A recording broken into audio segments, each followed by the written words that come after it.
Akhir, sebab saya kira bahawa Muktamar Gamis pun dah makin hampir dan masing-masing akan membawa hala tuju masing-masing dan Allah berikan kesempatan itu pada malam ini. Dan seterusnya kepada hadirin dan hadirat, terima kasih untuk hadir dalam wacana pada malam ini. Hadirin dan hadirat yang dikasihi oleh Allah Subhanahu wa taala, membicarakan tentang tajuk kerugian dunia kerana kemunduran umat Islam, tulisan Abu Hasan Ali An-Nadawi.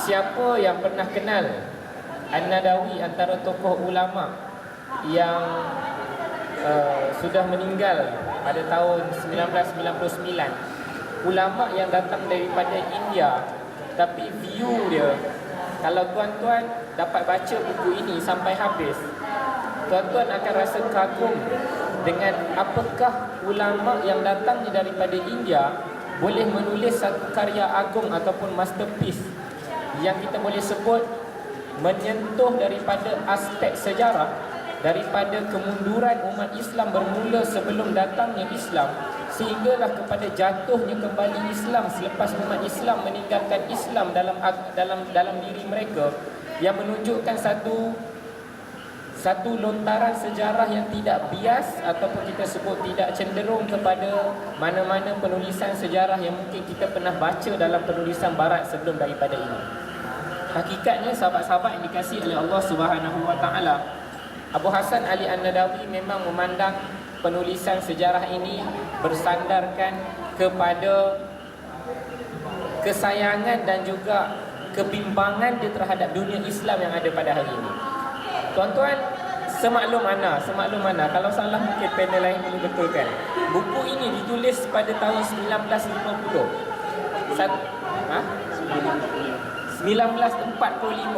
Anda kira bahawa dia dah hampir 60 ke 70 tahun buku ini ditulis, tetapi buku ini masih memberikan satu relevan ataupun mampu untuk membuka minda kita yang hidup pada dunia akhir zaman ini, supaya semangat kita berkobar-kobar untuk bagaimana nak kembalikan semula Islam dalam kehidupan kita, masyarakat pada hari ini, dengan tidak lain dan tidak bukan untuk memastikan Islam itu bangkit dan dunia hari ini dipimpin oleh dunia Islam keseluruhannya. Sahabat-sahabat yang dikasihi oleh Allah Subhanahu wa taala, walaupun anda yakin bahawa bedah buku ini tidaklah bertujuan untuk menjadikan kita malas untuk membaca. Sebab apa saya kata begitu? Sebab kita dah bedah buku, kita dah tahu apa isi kandungan buku ini, maka kita tak perlu dah nak baca buku ini. Tidak sahabat-sahabat sekalian. Tapi ini adalah pencetus untuk sahabat-sahabat kena cari buku ini dan baca bagaimana Abu Hasan Ali An-Nadawi memulakan kisah yang pertama, ialah dengan menceritakan bagaimana keadaan umat dunia, sama ada daripada tamadun Rom, tamadun Yunani, daripada tamadun Parsi, daripada tanah Arab sendiri, daripada Asia, Afrika, dalam kebejatan dan kebobrokan moral yang sangat teruk apabila tanpa adanya Islam dalam kehidupan mereka, ataupun tanpa adanya sentuhan agama yang telah hilang daripada Nabi sebelum daripada itu. Adapun agama yang wujud yang dibawa oleh kumpulan Kristian adalah satu agama yang telah diselewengkan. Mereka menceritakan bagaimana keadaan yang sangat teruk, sehingga kan apabila hamba manusia memperhambakan dirinya kepada manusia yang lain, benda biasa, mungkin kita pernah dengar. Bagaimana dalam keadaan tersebut juga, bagaimana satu tamadun Rom dan juga Parsi, antara dua tamadun yang kalau kita buka sirah-sirah Islam yang biasa, ini adalah dua tamadun besar yang umat Islam mula-mula nak bina. Kita rasa kagum dengan dua tamadun ini. Tapi dalam kekaguman kita kepada dua tamadun yang megah berdiri sewaktu zaman mula-mula munculnya Islam ini, hakikatnya sahabat-sahabat sekalian, umat yang duduk dekat dalam dua tamadun ini menderita dan terseksa, sehingga kan bagi mereka ialah mati lebih baik daripada aku hidup dalam tamadun yang sedia ada pada hari ini. Sebab apa?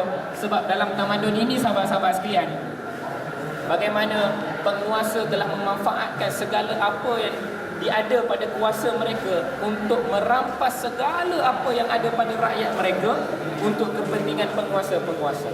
Cukai dikutip, segala harta khazanah daripada rakyat dikutip. Akhir sekali rakyat terus hidup melarat dalam keadaan penguasa terus hidup kaya dan kaya. Tuan-tuan dan puan-puan sekalian, benda ini bukan hanya sekadar benda yang berlaku dalam negara kita pada hari ini, tapi perkara ini juga adalah perkara yang lebih teruk daripada apa yang kita sangkakan, yang anda tak mampu nak ungkapkan melainkan kalau anda baca dalam buku ini. Seterusnya daripada perjalanan bab 1 itu, bagaimana Abu Hasan Ali An-Nadawi menceritakan daripada fasa umat Islam yang terjajah, umat dunia yang terjajah, sehingga kan bagaimana Nabi SAW datang untuk mencerahkan umat Islam pada ketika itu. Sahabat-sahabat sekalian, Nabi ni kalau dia datang dalam keadaan tiba-tiba dia nak ajak untuk umat manusia berhenti untuk minum arak, berhenti untuk menindas, berhenti untuk ada sistem riba, berhenti untuk menindas orang lain, penguasa perlu bertindak adil, percayalah bahawa tak ada orang pun yang akan mendengar apa yang Nabi nak kata, walaupun Nabi ialah seorang Nabi. Tapi apa kerja yang Nabi buat yang menyebabkan berjaya meletuskan suatu gelombang yang sangat luar biasa dalam usaha dakwah Nabi? Kerja pertama yang Nabi buat ialah ubah cara fikir, ubah minda umat pada ketika itu. Ini kerja besar. Kita sebagai da'i ataupun pendakwah, kerja kita bukan hanya berharap bahawa orang itu berubah daripada keburukan kepada kebaikan, dan berharap daripada orang itu merokok berhenti merokok, daripada seorang itu mencuri berhenti mencuri, daripada seorang itu yang tak ada hala tuju kepada ada tuju. Yang lebih penting, yang pertama langkah sebagai seorang pendakwah yang harus dilakukan ialah bagaimana kita nak ubah cara fikir orang yang kita hendak dakwahkan. Kalau sekadar hanya mereka kita mengharapkan supaya jangan minum arak sebagai contoh, sebab arak menjadi satu punca yang sangat teruk dalam dunia arak pada ketika itu, ataupun dalam perkara-perkara dalam sistem ekonomi riba dan sebagainya. Kita kata jangan minum arak, dan akhir sekali kita memberi relevan kalau kita minum arak dan sedemikian, maka akhir sekali kalaulah dia boleh berubah dalam seminggu, 2 minggu, 3 minggu, mungkin perkara itu tidak akan berulang semula. Tapi hakikat apa yang Nabi buat ialah bagaimana dia telah mengubah cara fikirnya, ialah melalui apa? Yang ni yang kita sebut pengenalan kepada mad'u Nabi melalui satu manhaj yang kita sebut sebagai manhaj akidah. Akidah yang dibawa oleh Nabi SAW mengajak daripada umat manusia yang tak ada Tuhan pada ketika itu untuk kembali kepada Tuhan, yang akhir sekali telah mengubah keseluruhan sistem yang ada dalam kehidupan masyarakat jahiliyah pada ketika itu, yang menyebabkan perubahan secara mendadak sistem kehidupan umat manusia daripada menindas sesama manusia. Akhir sekali mereka boleh memilih untuk menyembah Tuhan dan bukan menyembah manusia yang lain. Sahabat-sahabat yang dikasihi sekalian, akidah yang dibawa oleh Nabi ini di Mekah sebelum perintah daripada hijrah, yang akhirnya telah mencetuskan ataupun melahirkan figure-figure ataupun tokoh-tokoh dalam dunia Islam yang luar biasa. Siapa Sayyidina Umar Al-Khattab sebelum datangnya Islam? Sayyidina Umar Al-Khattab hanyalah seorang pengembala unta kepada ayah dia, yang dikenali sebagai seorang yang sangat panas barat. Tapi akhir sekali bagaimana dengan Islam yang diterapkan kepada Umar Al-Khattab? Akhir sekali siapa sangka seorang pengembala unta boleh menjadi seorang khalifah memimpin dunia Islam? Siapa Bilal bin Rabah sebelum daripada datangnya Islam? Hanyalah seorang hamba, dan akhir sekali bagaimana diamanahkan oleh Nabi sebagai orang yang mampu melaung azan untuk orang umat Islam keseluruhannya mengabdikan diri kepada Allah. Siapa kenal Al-Amru bin As sebelum daripada menjadi Gubernur Mesir? Hanyalah menjadi orang biasa, yang Al-Amru bin As ini juga adalah seorang pemuka yang menjadi dihantar oleh Quraisy dalam peristiwa Hudaybiyah, yang akhir sekali dalam peristiwa Hudaybiyah itu pun mendatangkan kegagalan kepada Al-Amru bin As. Tapi hakikat akhir sekali bagaimana Islam telah mengiktiraf dia menjadi seorang penguasa yang hebat di Mesir. Sahabat-sahabat ini kasih oleh Allah Subhanahu Wa Taala, ketamadunan dan juga kerancakan Islam yang ada di zaman Khulafa Ar-Rasyidin menjadi satu sejarah yang boleh ditulis dengan tinta emas, yang tidak boleh dilawan sejarah itu sehingga kepada hari ini. Hakikatnya apa? Adalah kerana Islam dan juga agama yang ada pada mereka sewaktu mereka sedang memimpin. Bagaimana Abu Hasan Ali An-Nadawi seterusnya membawa satu perjalanan yang lain daripada kisah kegemilangan Khulafa Ar-Rasyidin dan membawa kepada satu fasa yang juga dipimpin oleh para khulafa. Tetapi khulafa ini sebahagian besarnya daripada khulafa yang telah muncul selepas daripada ini ialah khulafa yang telah meninggalkan agama daripada kehidupan mereka. Bagaimana inilah antara langkah-langkah yang disebut oleh An-Nadawi, bagaimana telah mengembalikan semula Islam ke zaman jahiliyah. Bagaimana rakyat yang hidup di zaman khilafah pada ketika itu telah ditindas, telah diperas, harta mereka, usaha mereka telah diperas oleh penguasa-penguasa demi kesenangan mereka. Yang akhir sekali melainkan beberapa tokoh-tokoh yang muncul di zaman khalifah-khalifah yang ada pada ketika itu. Antara satu dua nama yang An-Nadawi telah naikkan, antaranya Umar bin Abdul Aziz.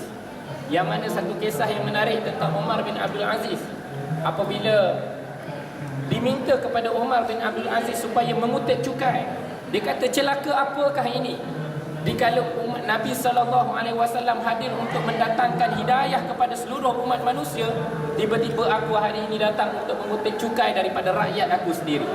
Sahabat-sahabat yang dikasihi oleh Allah Subhanahu Wa Taala, hari ini berapa ringgit, berapa puluh ringgit, berapa ratus ringgit, berapa ribu ringgit cukai yang kita terpaksa tanggung untuk hidup dalam dunia kita sendiri. Sedangkan bagaimana kerajaan yang waktu kita sudah tahu di zaman Umar, Saidina Umar Abdul Aziz memimpin, tidak ada seorang pun yang layak untuk menerima dan mengeluar, tidak seorang layak pun yang boleh untuk seseorang itu menerima zakat. Tanda apa? Tanda kesuburan Islam yang akhir sekali telah merubah sistem sosial yang ada dalam dunia masyarakat pada hari itu. Saya melawan suara dia. Semalam balik demo UMP, dah ada suara. Hari ni kita lawan lagi suara. Dia lagu.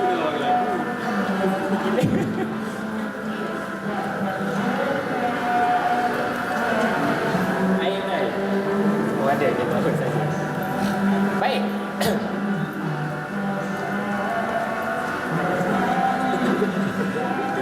Kemudian antara tokoh-tokoh yang lain muncul yang An-Nadawi sebut, antaranya ialah Muhammad Al-Fatih dan juga Salahuddin Al-Ayyubi. Soal bagaimana dalam di zaman Khulafa' Ar-Rasyidin tadi, bagaimana itu adalah zaman yang kita boleh kagum dengan sejarah dunia Islam. Hakikatnya sahabat-sahabat sekalian, selepas daripada berakhirnya era Khulafa' Ar-Rasyidin, kita sambung dengan era Umayyah, Abbasiyah dan juga Utsmaniyah. Zaman-zaman khalifah ini adalah zaman yang syarat dengan kontroversi. Tokoh-tokoh yang dilantik, Abu Hasan Ali An-Nadawi bagi dia punya analisis kenapa di era yang terakhir itu Abbasiyah, Umayyah dan juga Utsmaniyah melahirkan ataupun menampakkan kegagalan dalam dunia Islam, kita mentadbir dan juga kita memimpin. Salah satunya adalah cara pemilihan ataupun cara kita mengangkat khalifah itu sendiri. Sebagaimana yang kita sedia maklum, bagaimana para khalifah yang naik suatu mana beralihnya sesuatu khalifah ingin bertukar, bagaimana cara mereka naik itu adalah bersandarkan kepada pelantikan yang tidak mengikut syarat-syarat kualiti dia. Sebagaimana kita dapat tengok di zaman Umayyah, keturunan menjadi satu faktor kepada bagaimana mereka boleh dilantik untuk menjadi khalifah, ataupun kita sebut bermulanya sistem monarki dalam pemerintahan dunia Islam. Jadi hakikatnya sahabat-sahabat sekalian, apabila naik ni dalam keadaan sistem monarki ini, dia tak boleh menjamin bahawa khalifah ini akan mentadbir sebagaimana ciri-ciri kepimpinan seseorang pemimpin Islam itu sendiri. Hakikatnya sahabat-sahabat yang dikasihi oleh Allah Subhanahu Wa Taala,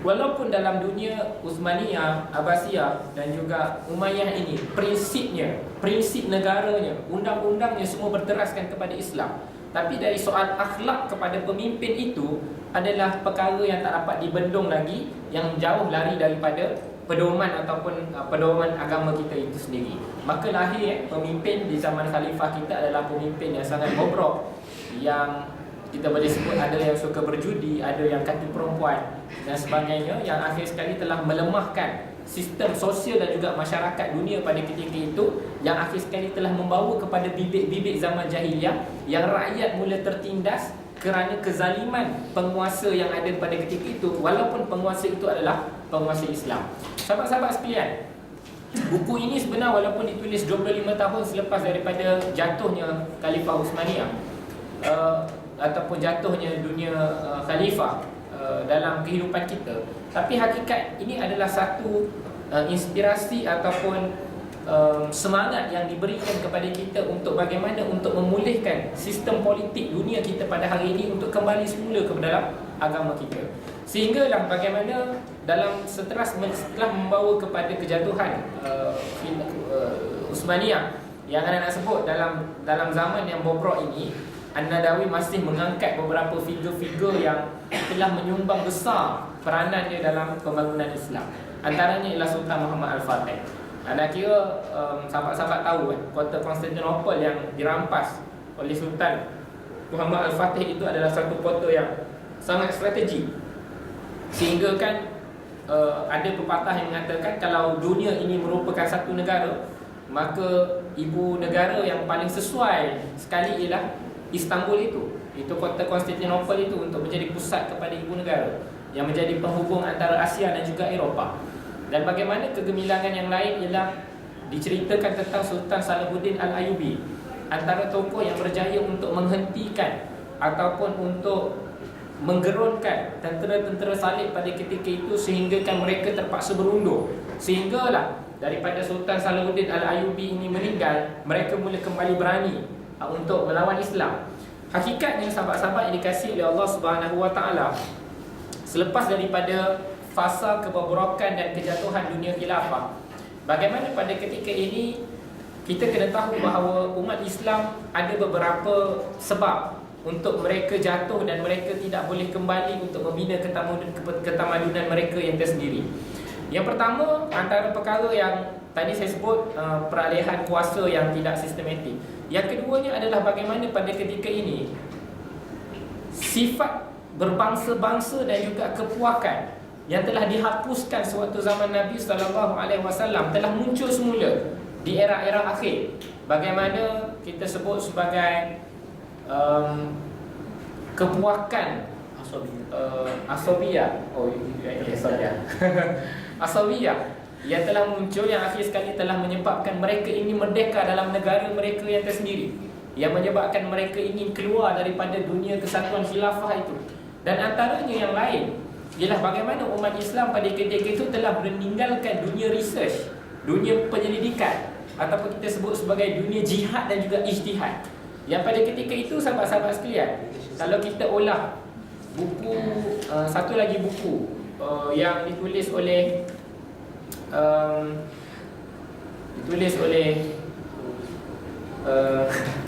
tak ingat penulis dia, Abi ada terjemah buku tu.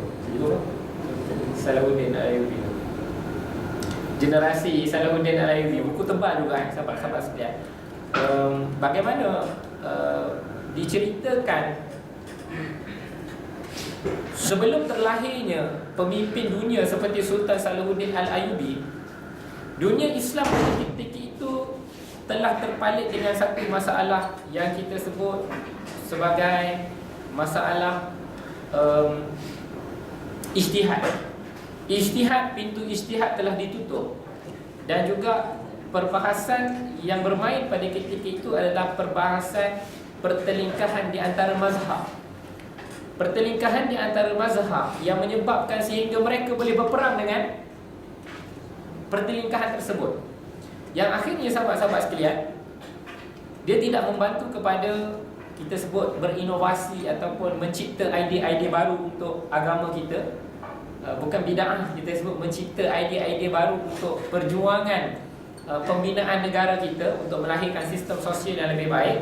Apabila pintu ijtihad itu telah ditutup, akhir sekali telah membawa umat Islam semakin mundur-mundur ke belakang. Dan pada ketika itulah sahabat-sahabat sekalian, Eropah telah mengambil alih peranan daripada dunia Islam apabila telah mengembalikan fungsi ilmu pengetahuan untuk diperdebat dan diperbahaskan, dan dia menjadi suatu suasana yang agak luar biasa di Eropah, berkejar-kejaran untuk meningkatkan ilmu pengetahuan di tamadun mereka, yang akhir sekali Islam telah ketinggalan berabad-abad sebelum daripada kegemilangan Eropah muncul dalam dunia pada hari ini. Sahabat-sahabat sekalian, ramai orang mengatakan bahawa kekuatan Eropah yang ada pada hari ini adalah disebabkan mereka mencuri khazanah daripada dunia Islam. Hakikatnya sahabat-sahabat sekalian, Itu adalah satu kesimpulan yang kita boleh bagi.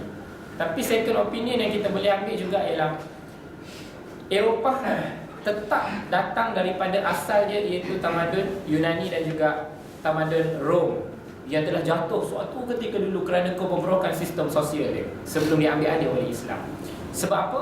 Sebab tamadun Yunani antara tamadun yang mengagungkan soal ilmu pengetahuan, sangat luar biasa. Dan juga tamadun Rom adalah satu tamadun yang mengagungkan soal militer ataupun mengagungkan soal ketenteraan. Apabila Eropah hari ini bangun, mereka tidak bangun dalam keadaan yang ada satu benda yang mereka tidak lengkapkan, iaitu satu sistem moral ataupun kita sebut spiritual ataupun agama yang menjadi mereka bertanggungjawab terhadap segala khazanah yang telah mereka rangka, mereka cipta, yang telah mereka bina. Yang akhir sekali, sahabat-sahabat sekalian, banyak kali dah sekali. Yang akhirnya menyebabkan selepas daripada mereka kembali dengan asal tamadun Yunani dan juga Rom, apabila mereka membina tamadun mereka, semuanya bersandarkan kepada materialistik dan juga kita sebut rampasan kuasa, yang kita boleh sebut sebagai kekuatan ketenteraan yang diambil daripada semangat Rom. Jadi khazanah yang dicuri daripada Islam itu, walau bagaimanapun, asasnya ialah tetap daripada kehebatan tamadun Yunani dan juga Rom yang mempengaruhi kebangkitan Eropah pada hari ini. Sahabat-sahabat sekalian, itu sejarah.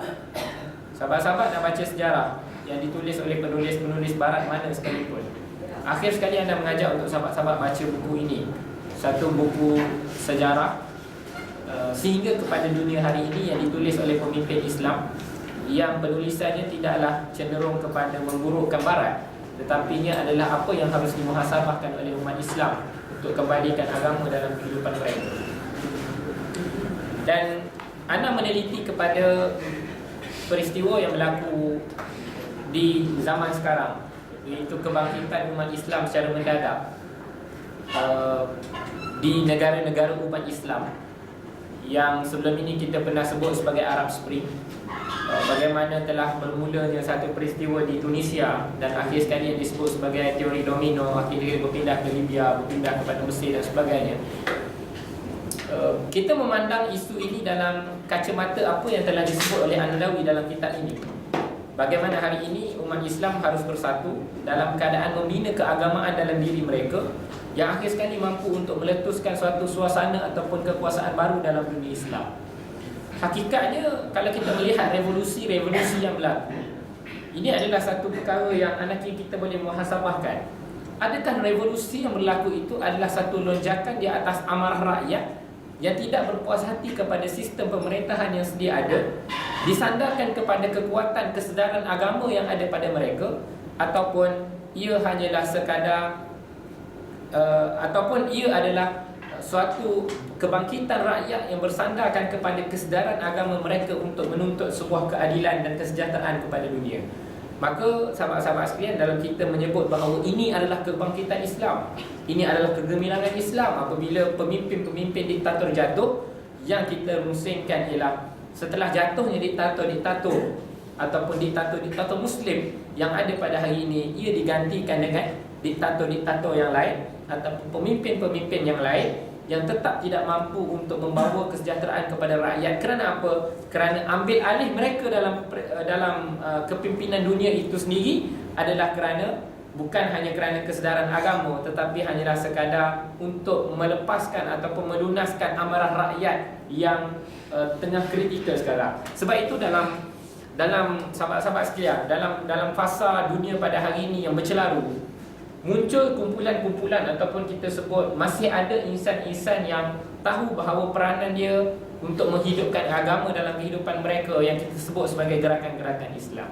Kita boleh ucap tahniah kepada ikhwan muslimin di Mesir, dan juga mungkin di Tunisia kita ada An-Nahdha yang mengambil peranan ini, mengambil peluang yang telah ditinggalkan ini serta-merta supaya ia dapat diisi dengan kebangkitan yang disandarkan kepada kebangkitan agama. Apapun perkara ini masih tidak dapat dibuktikan, sehinggalah apa yang berlaku di Mesir apabila kita telah mengangkat seorang pemimpin yang bagus, yang baik, masih lagi digulingkan oleh rakyat walaupun bukan majoriti, tetapi masih digulingkan oleh rakyat yang akhir sekali dia bertitik tolak kepada bagaimanakah kesedaran agama yang muncul di kalangan umat manusia. Dan An-Nawawi dalam buku ini antara perkara penting juga ialah mementingkan soal tarbiyah ataupun soal pendidikan, sistem sosial yang dibentuk supaya akhir sekali walaupun kita nak buat sistem yang macam mana pun dalam pemerintahan kita, sistem kita didokongi oleh sistem-sistem Islam ataupun teras-teras Islam yang bersifat sejagatnya, yang bersifat yang memberikan keadilan kepada keseluruhan umat manusia, yang tidak membezakan, mengkelaskan antara umat manusia yang lain, hak bersuara, hak kebersamaan dan sebagainya. Akhir sekali perkara itulah yang akan menjadi tunjang kepada kebersamaan ataupun kekuatan Islam itu sendiri. Jadi mungkin itu masa yang pertama. Kalau ada ruang yang lain kita boleh bertemu dalam sesi Q&A. Serah pada moderator. Terima kasih kepada Ustaz Azan atas penerangan ataupun satu view yang bagi Ana dia telah rangkumkan daripada awal sejarah manusia jatuhnya Eropah, tamadun ni sebagainya. Boleh nak kata Azan dah menguraikan satu buku yang cukup lengkap. Okey baik. Cuma ikhwan supaya ikhwan dia dapat cuma ikhwan buat adik-adik rakan-rakan mahasiswa yang anda hormati sekalian. Sebelum tu anda lupa bagi tahu di format perbincangan kita malam ni. Anda dah sudah masa dekat Azan dalam 25 minit macam tu lah untuk bagi satu view kepada buku ni. Lepas ni anda sudah berikhwan pula. Lepas tu kita buat perbincangan secara terbuka.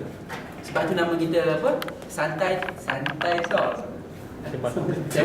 Santai talk apa nama kan? Jadi santai lah. Perbincangan ni asalnya kalau kita nak bincang academically memang berat sebab sekalian. Tapi anda cuba bawa dalam bentuk yang lebih santai dan mudah diterima. Walaupun bagi Ana lah, Ana rasa cara Azan bentang ni sebenarnya dia padat dengan isi tu. Kalau boleh hantu susun balik, insyaAllah bermanfaat lah. Maksudnya dia merangkumi bedah buku ni lah. Okey baik. Seterusnya apa yang cuba Ana bukan independen ketiga, cuma Ana nak sebelum Ikhwan take over, apa yang cuba Ana nak sampaikan mungkinlah dari sudut pembacaan Ana sendiri. Macam ini lah kan. Ana yakin rakan-rakan sekalian, Abdul Hasan Ali An-Nadwi semasa dia menulis buku ni, Ana rasa dia menerak satu keyakinan bahawa apa sahaja dunia ataupun kemerosotan yang berlaku pada umat Islam pada hari ini, satu hari nanti Islam akan bangkit. Sebab apa? Bila anda kaji-kaji balik buku ni, ending dia menceritakan tentang kepimpinan dunia Arab. Nak bagi satu ending pada umat Islam, mungkin waktu tahun 19, kalau dalam buku ni dia kata ceritakan pertama 1950. Tapi ikhwan kata dia pernah ada tengok satu manuskrip asas 1945. Maksud zaman tu nak cerita outstandingnya seorang pemikir Islam zaman dulu, Abdul Hasan Ali An-Nadwi ni, maksudnya dia nak bagi satu cetusan bahawa generasi cucu cicit dia tahun 2020, tahun-tahun ni lah 2013, bukan maksudnya 20 hari ni dia abad ke-21 ni, maksudnya nak bagi satu view kita kena bangkit. Maksudnya orang yang berada zaman 1940-an dulu dah ada satu view nak suruh terap dalam diri kita bahawa yakinlah dengan kita pegangnya dengan agama, kita bangkitnya dengan agama, satu hari nanti generasi-generasi akan datang akan bangkit. Sebab tu rakan-rakan sekalian, satu definisi lah, maksudnya Barat cuba terapkan dalam diri, dalam masyarakat satu doktrin bahawa istilah manusia itu ataupun tujuan dijadikan manusia ialah untuk jadi a good citizen. Maksudnya untuk jadi rakyat yang baik. Apa yang undang-undang berdasarkan negara tersebut cakap, ia adalah rakyat yang baik. Kalau dia ikut, dia follow. Tetapi Islam ni datang dalam makna kata lain nak merubah satu view ataupun perspektif daripada a good citizen kepada a good human being. Maksud bila sebut a good human being ni, maksudnya manusia ni dia ada Tuhan, dia ada pencipta. So anda tak nak panjangkan kalam macam panel nombor 2. So anda serah kepada Ikhwan. Allah Alam. Okay. Bismillahirrahmanirrahim. Bismillahirrahmanirrahim. Wassalatu wassalamu ala Rasulillah wa ala alihi wa sahbihi ajma'in. Yang bahagia Ustaz Azan dan juga Saudara Izzah Ismail. Pertama, sepatutnya bila kita bedah buku, kita kena sedikit overview berkenaan dengan siapakah penulis kita dan latar belakang zaman dia. Kalau kita dapat melihat secara tepat apakah kandungan sebenar yang disampaikan oleh penulis secara lebih tepat dan lebih dekat dan kita dapat bawa pada apa yang sepatutnya kita bawa pada hari ini dan zaman hari ini. Barangkali ada sedikit perubahan ataupun benda yang perlu kita buat pembacaan lain untuk kita dapatkan pengajaran yang penting daripada buku. Yang kedua, Abu Hasan An-Nadawi dia meninggal tahun 1999, salah sebut 31 Disember. 31 Disember hari Jumaat. Nak bersiap sembahyang Jumaat, dia nak baca Yasin dan dia dijemput oleh Allah SWT untuk menghadap kiblat. Kita sedekahkan Al-Fatihah kepada Al-Fatihah.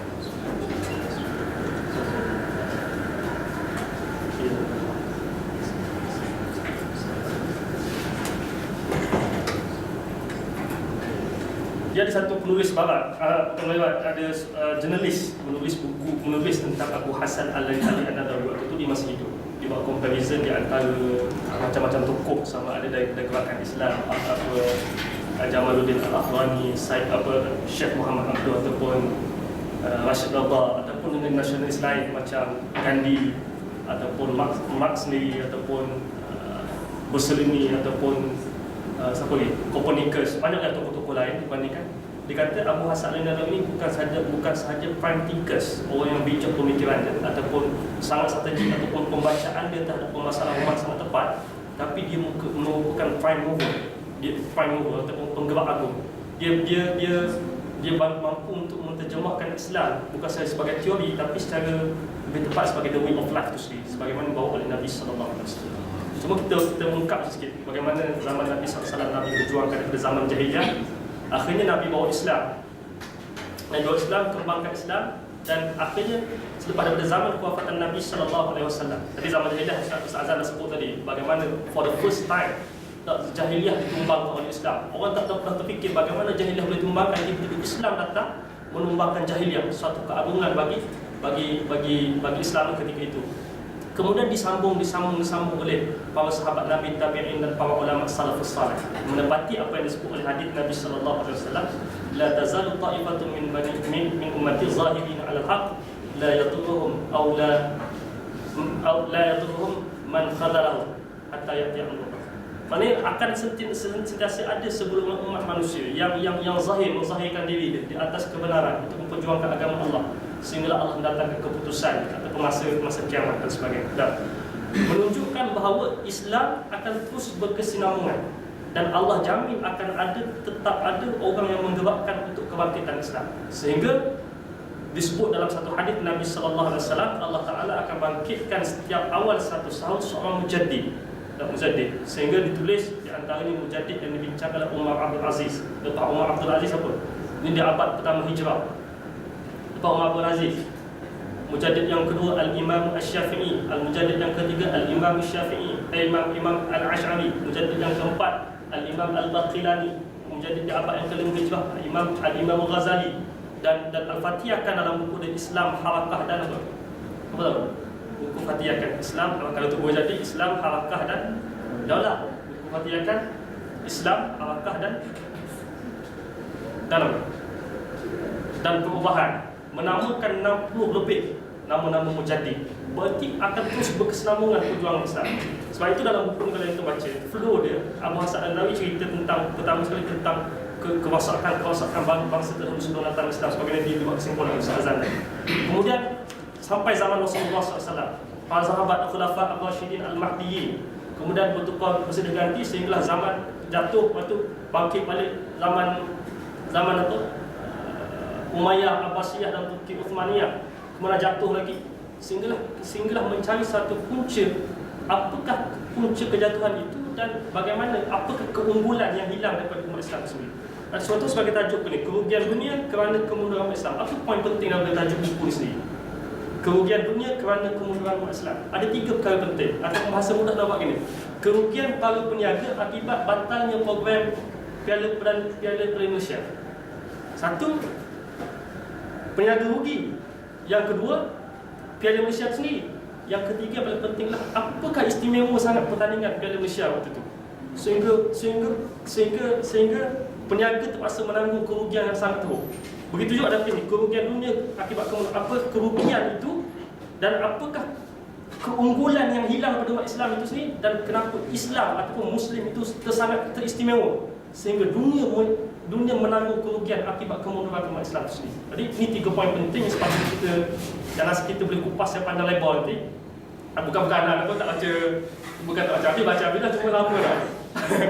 Insan dia bawa macam tadi, dia ingat je lah saya. So dia tanya dia, soalan memang dia akan jawab pada dia. Kalau kita ada pen, tak jawab salah. Okey. Jatuh zaman Nabi, akhirnya zaman kita tengok zaman Umayyah jatuh pada tahun berapa Umayyah? Kota Baghdad jatuhan, kota Baghdad tersat kejatuhan kota Baghdad ni sehingga hilang ketamadunan ilmu umat Islam, hilang habis terbakar sumber-sumber ilmu Islam dah. Kemudian pada masa yang sama, Barat mengambil sumber-sumber ilmu Islam dibawa ke negara dia orang. Okey.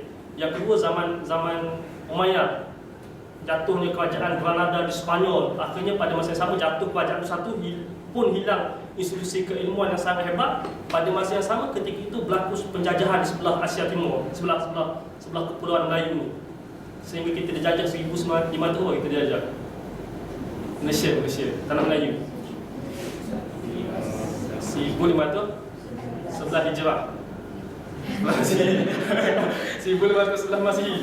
Dah, ataupun Spanyol tak di apa Allahumma salli alaihi wasallam. Manila 1500 lebih. Sehinggalah pada kurun 1900 hingga 2000 tu barulah 1900 tu abad ke-19 tu kita dijajah secara komplit dah, hampir semua, dan memberi kesan kepada corak pemikiran di tanah Melayu sini. Itu kita bincang lagi. Cuma kemudian jatuh ke Turki Uthmaniyah. Turki Uthmaniyah berhadapan dengan kerajaan Safawiyahnya, kerajaan Mogulnya, Safawiyah yang ekstrim dengan fahaman Syiahnya, Mogul dengan ahli surajah, tapi waktu dramanya akhirnya berlaku pertemuan di antara Uthmaniyah dan Safawiyah yang akhirnya menyebabkan kerajaan Turki Uthmaniyah saya waktu dramanya runtuh dan lemah, akhirnya jatuh kerajaan Islam pada ketika itu. Jatuh. Akhirnya barulah dibincang tentang apa sebenarnya punca kejatuhan. Kita bincang apa sebenarnya punca kejatuhan umat Islam. Ataupun anda tak nak sebut kerugian dunia tu, anda tak nak sebut dah. Ustaz Azhar secara kesimpulannya dah buat tentang kebawakan sosialnya, tentang hilangnya ketamadunan, pusat ketamadunan, macam-macam lah. Cuma apakah yang telah berlaku pada umat kita ini?